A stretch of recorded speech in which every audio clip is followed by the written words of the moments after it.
everybody, it is Steve Fretzin. Welcome back for another exciting and fun episode of Be That Lawyer with Fretzin podcast.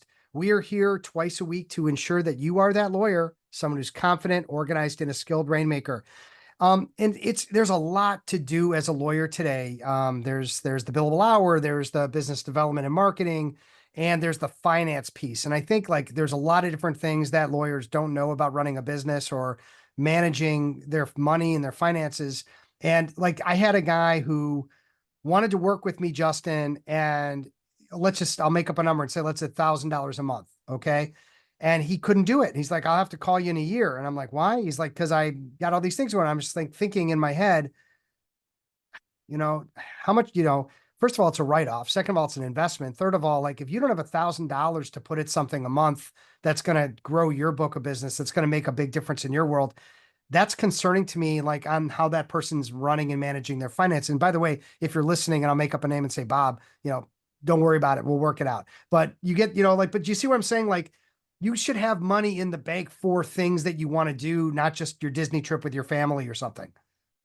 Yeah, 100%. I mean, I think, you have to be a prosperity thinker. You have to be able to believe that you can create and manifest the financial life that you want to and make things happen.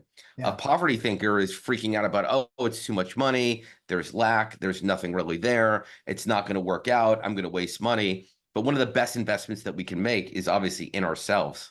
Yeah. Well, and it's frustrating because it's like, yeah, you're going to double or triple your book of business. You're going to do more than you've ever done before with me. And now we're losing a year of our time together. That's just not going to, still might go okay, but it's not going to go the same gangbusters it would together.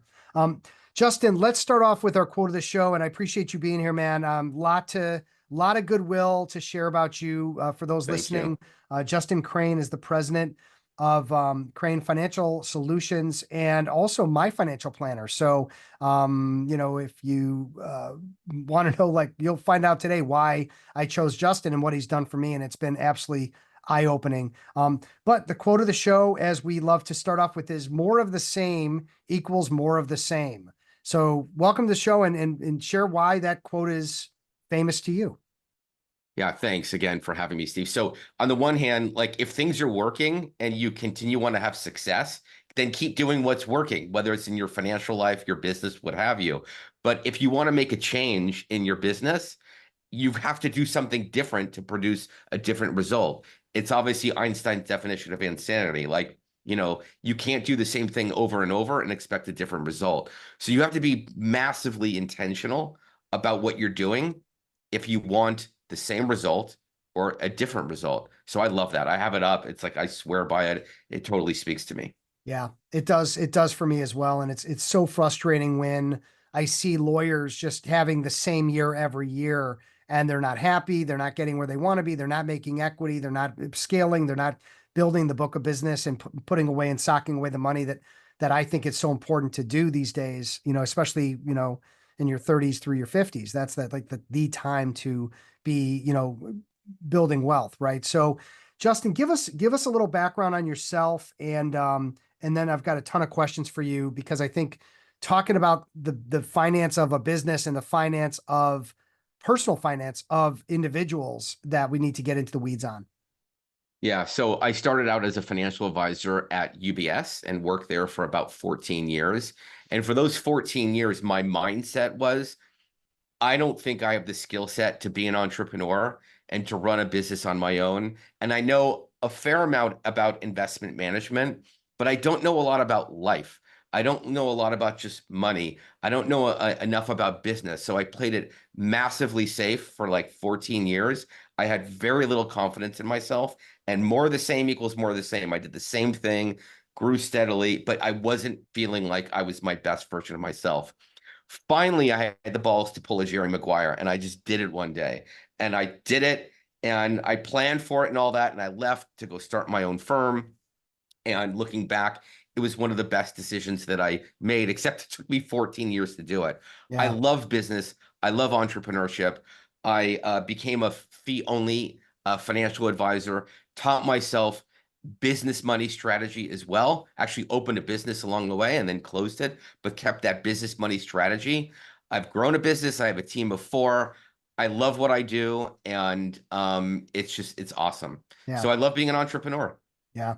It's not for everybody, but it's something that, my father instilled in me at a very young age that if you ever have the chance to work for yourself, take it. And there's a lot of advantages. There's business advantages, right? There's tax advantages. And by the way, you don't have to have a huge staff. Like you've got four. I have now two virtual assistants working on different things for me that are both 1090. They're not even 1099s. To me, I'm working through Get Staffed Up and through Virtustat. So Hmm. it's like I don't even have to W-2 these folks.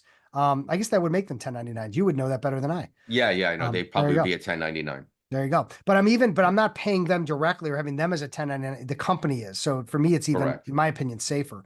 But Yeah, at the end of the day, there's like the business finance, and then there's the personal finance. And what I loved yeah. about meeting you through our mutual friend over at oh shoot, I'm blanking on the name of All his right.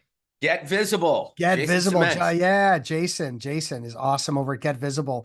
And thank you, Jason, for the intro. And I just was blown away because like you looked at everything I had and you were able to evaluate that I didn't really know what I was doing. And that the person that was helping me managing basically like, hey, let's put everything here and then let's just let it ride and not really think about the business or not really think about my personal finances and just hey, how much do you want to retire with was kind of the only question.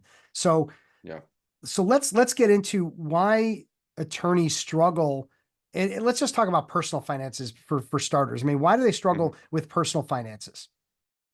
Um, so they struggle with personal finances because they don't have clarity on their business finances. The business finances fuel and fund their personal wealth. But to even go like the 10,000-foot view, which we talked about at the beginning, is like the business model of an attorney.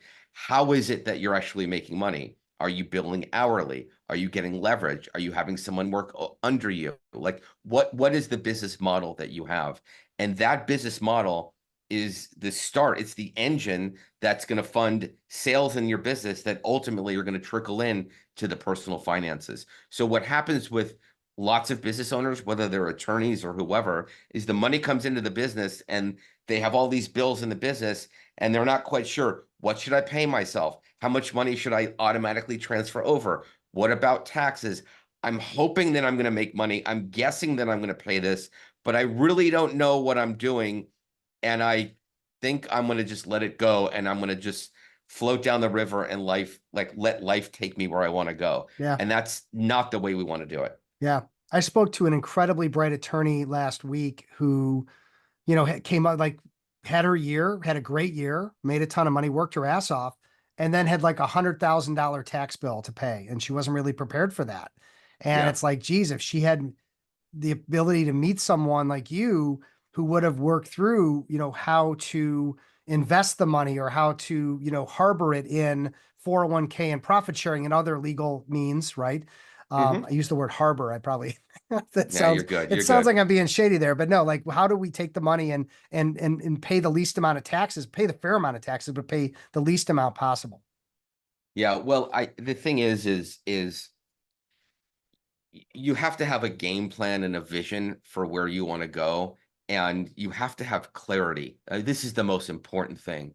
You can guess and wing it for a certain period of time, but the longer that you do that, you may not get to where you want to go. What's that expression by Yogi Berra? Like, be careful where if you don't know where you're going, be careful because you might get there. You Yeah. know, like so. One of the things that we've done is like I've acted as an advocate for you. Like I don't know how to do a tax return, but I know everything that goes into QuickBooks. I can read a tax return. I know how to do tax planning. I know how to give advice and make decisions in the context of your life, both in your business and both personally. The thing is my tagline is uniting money with life and business. The business money comes in, it flows to personal.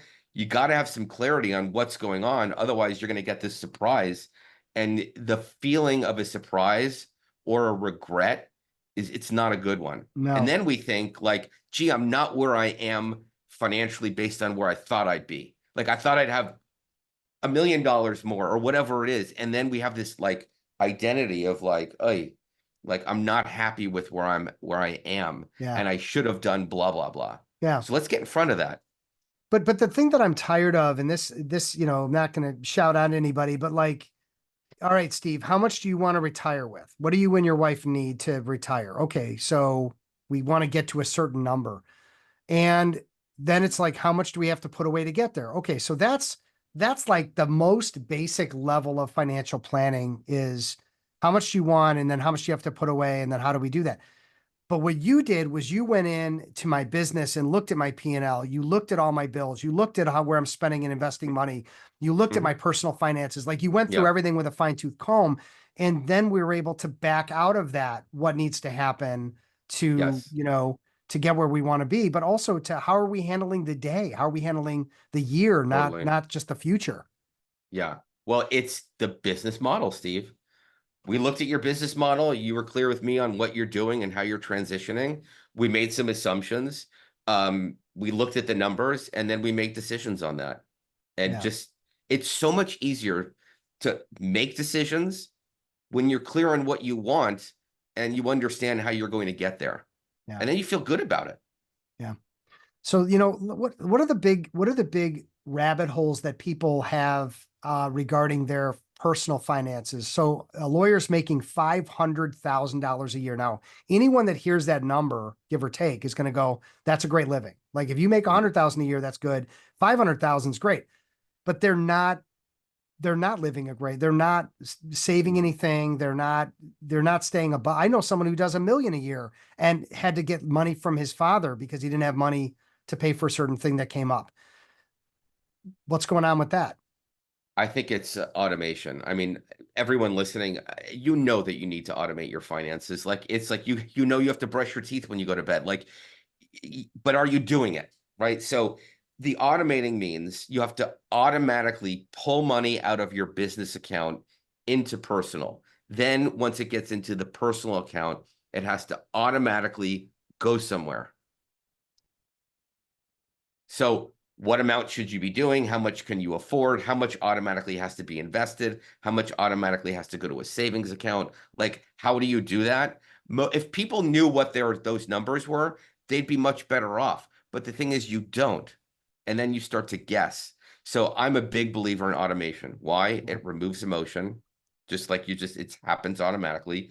Two, you won't change your mind. You're like, oh, the market's up, or the interest rates are there, or oh, I want to use the money for a vacation or whatever. Like it forces you to do things before you can even start to make a change. Yeah. So that's my big takeaway there. Well, the other thing that I was angling towards as well was people living beyond their means.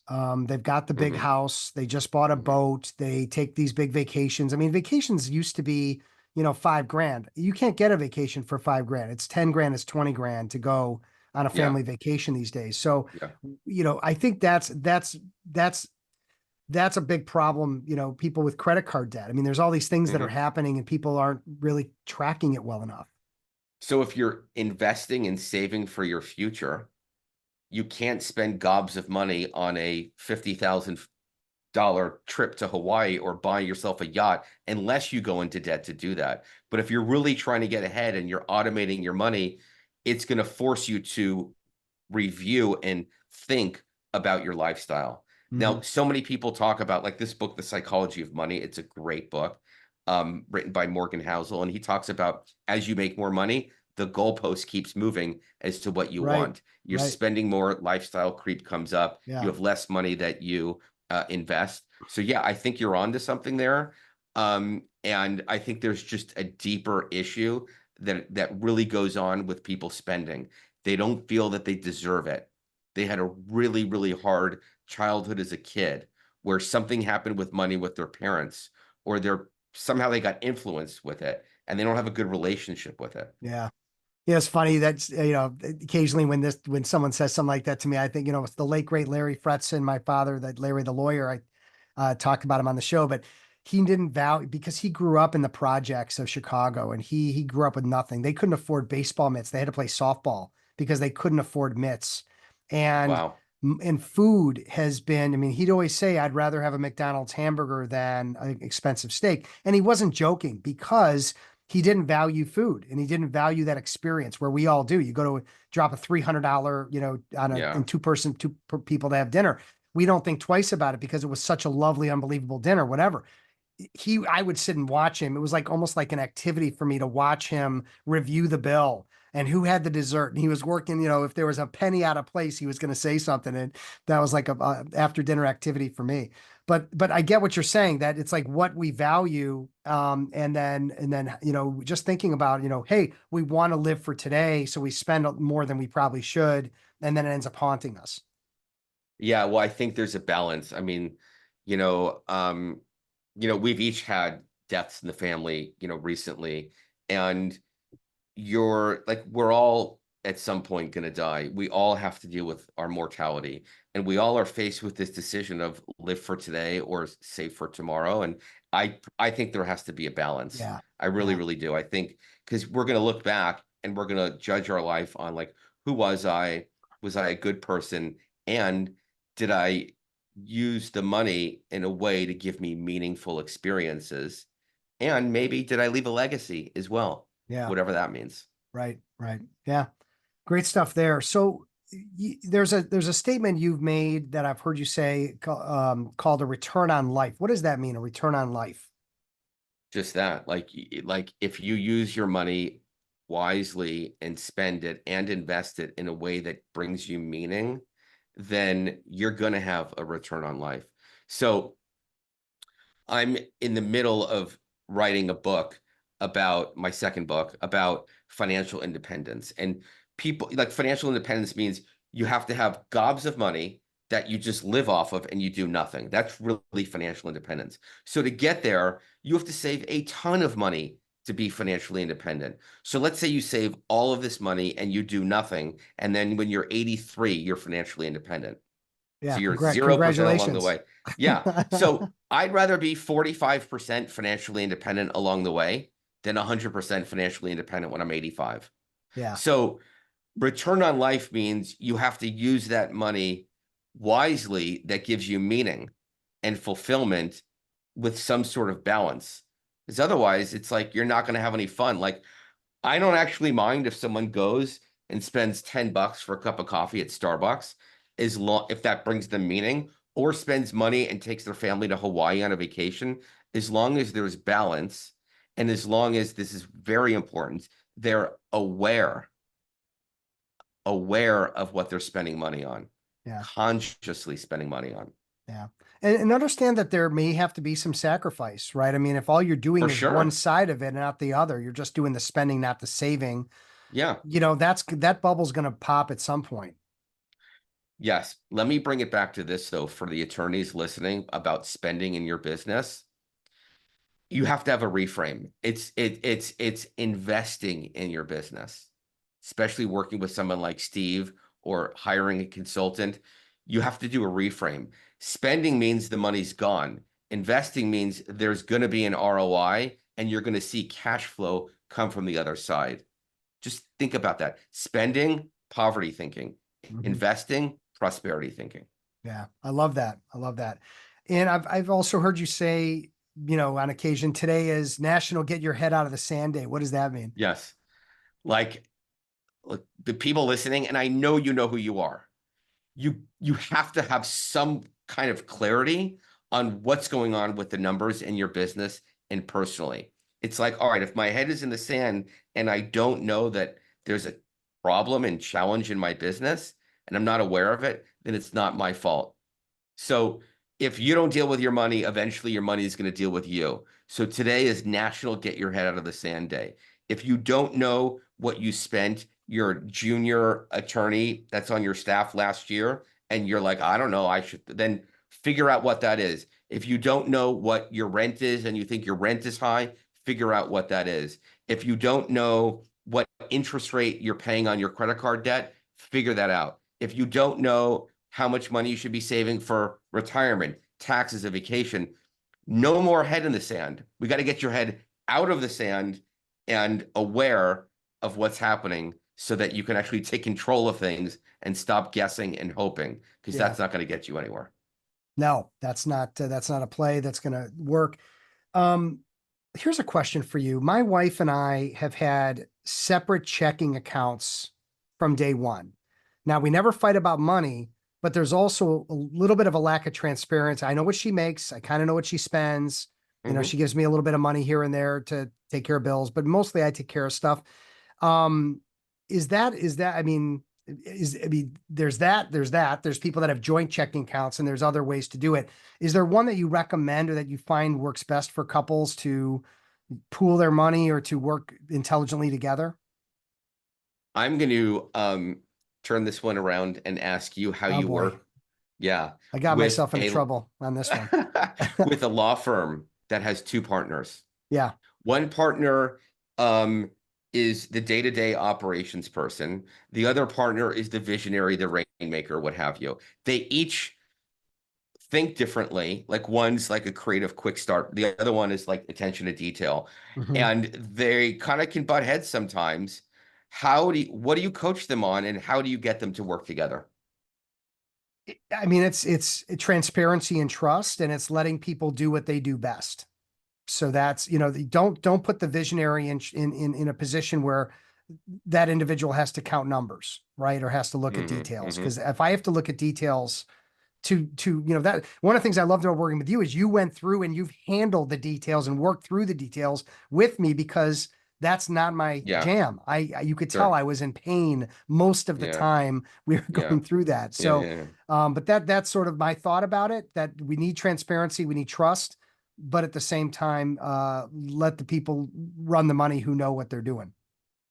So why is that Okay. wrong? Because I can tell from your pause. No, no, it's good. It's good. Do you ever do like mini retreats with lawyers or law firms?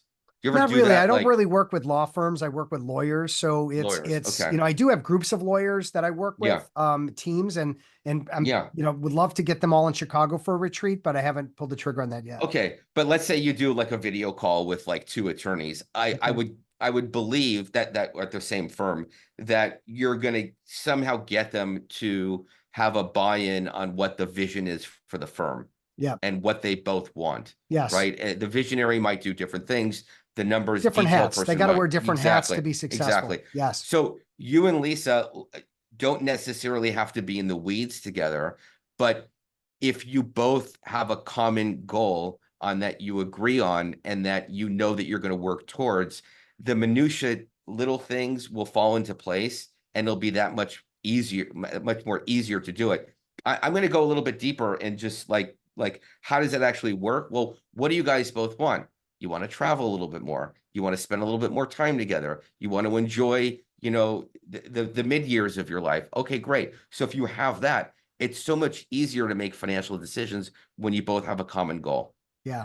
So I think we're 100% on the same page together. And I also feel like because we sort of have an understanding of you have your money, I have my money, and there's going to be some shared stuff that we talk about Hmm. or negotiate. We've Yeah, really never, and we just celebrated 20 years in July. We've never really been in a fight over money. And I think that's probably one of the top fights people get in relationships is money. So I'm sure. just saying for me and for Lisa, that's worked out really well. But I also know how much she makes. I've pushed her to max out on what she can take out of her Yeah, salary because she for makes a sure. lot more than she's going to spend. We've worked out a budget of how much she's going to give me each month for bills, for paying the mortgage and everything that I pay. So it's really been, that's been fruitful. So I think it sounds like the answer's it depends, and what's going to Yeah, work but for you in that relationship. you want to work together and you want to be a team Yeah. and you want to make progress. Like progress is so important when it comes to money, because it's easy to stop and to stall. Yeah. And just the power of compounding of interest, of growing money over time is huge. So if you can start early and work together, it's a great thing. Yeah. So we're kind of coming on the tail end of our conversation. Are there two or three additional tips that we haven't covered that you would recommend to your clients, to people like me and or lawyers that are listening, of how to best be smart with their money? Um, let's see. I think just an element of tax is important. I think people need to clearly think through whether they want to do pre-tax or Roth savings for their future. A Yeah. lot of times CPAs or attorneys will just do pre-tax because they get the deduction. But what happens is that money grows, and then when you take it out, there could be a lot more tax. So you have to really, really By the think way, through that. that's never spoken about. We just do that so we don't pay tax today, but no one ever talks about when you go to take the money out, right? Yes, That's the yes, yeah. hidden little gem there. Correct. Yeah, Yeah. absolutely. So that's important. Um, I think um I think the automation is really, really important. I know we talked about that. And I think what else? Um, the only thing we didn't talk about was just the valuation of a practice and whether that comes into play. I do think if a lawyer can at some point monetize his or her practice, that's only going to help them in the later years. So the question is, how do you make a business saleable? What are the things you can do? That's where you come in. Yeah. But we didn't talk about that, and that is an asset. Yeah, and also don't wait too long to do that. If you've got something that you believe might be saleable, whether that's your systems, whether that's your marketing, your IP, client base, institutional clients, don't wait too long. Because going back to my father, and I apologize, guys, if you've heard this before, but he waited too long to sort of evaluate what his value was and what his valuation would be on his practice. Granted, it was a solo, but it had value, and he Hmm. didn't really prepare well for that. And I think he probably lost some dough based on the fact that he just handed it off to a couple of knuckleheads who drove it into the ground in about 6 months. Interesting. So don't do that. Wow. Um, so Nice. awesome, man. Let's get into the podcast of your choice, the game changing podcast, Inspired Insider. So talk about Yeah. that. Who's that, and what is Yeah. that about? Yeah. Dr. Jeremy Weiss, he's Yeah, just a great guy. he is. He He's a is. local Chicago guy, Yeah, a great connector. He also runs a podcast agency called Rise 25. yeah, Him and his business partner, John Corcoran. They just interview great people, have got really, really good takeaways. And Jeremy like gets to the bottom of who he's interviewing and asks weird questions of things he finds out about who he's interviewing that people don't even know that he knows about them. yeah. It's pretty cool. I feel like I've been on that show, but I don't remember him asking me any kind of weird questions. Maybe it Oh was yeah, a he'll long if time. he, yeah, maybe he'll have It you on might have been again like and he'll be 4 years ago. So I don't know like, if that's what an. did you have for dinner last Thursday? Like, I know where you ate. Like funny, funny things. He's the Or part-time like, stalker. what is that plant in the background? Is that a real plant or a fake plant? Like I he'd see. ask you that. Okay, okay. Yeah. Yeah, he might have done that. And yes, it's fake. My wife and I have agreed we will kill anything other than animals. We will kill any vegetation that comes near us. So that's our issue. Want to take a moment to thank our awesome sponsors, of course, Get Staffed Up and PimCon. Last chance to register if you're a personal injury. Check out PimCon, and you could put in "Be That Lawyer" as your discount code and get in there before it's too late. It's going to be a great show, great way to spend your time and your money. And Justin, let's just tip it off with, if people want to get in touch with you, they want to learn about your business, Crane Financial Solutions Advisors. What is it? Crane Financial Solutions. Yeah. Yeah, Yeah, solutions. with a K. Yeah, I mean, like you could Google me. You could just type in Justin Crane, Krane. You can Google me. You'll eventually get to my website, my LinkedIn, my email, and Yeah, all of that. I'm sure there'll be links in the show notes as well. That's probably the easiest way, is to just Google me and find me that way. yeah. And again, just to share, personal experience, everybody. One of the reasons I wanted to bring Justin on the show was, I made a life decision to engage him after working with one guy for a long time who was also wonderful. But just to be honest, the level of attention, the depth of knowledge and the depth of going into my business and my personal finances at a level that never has been done before, made a huge difference in how I'm preparing for the future and how I'm taking things, as they come. So thanks, man. I Thank appreciate you. that, and I appreciate you Thank coming on the you. show, sharing your wisdom on the money side and everything else. Thank you. So good to be here. Thanks again. Yeah, yeah, my pleasure, man. And thank you, everybody, for spending time with Justin and I today on the Be That Lawyer with Fretzin podcast. Again, not to beat the dead horse, yeah, just really consider, money is so important. And I'm like a professional money hoarder. Like I'd rather put away, 30 grand than spend 30 grand. Right. So, every year it's just how much can I sock away? And I don't know how you are, everybody, with your spending, but I think to Justin's point, it's got to be balanced. It's got to be balanced. Live for today, but also for tomorrow. Take care, everybody. Be safe, be well, and we will talk again soon.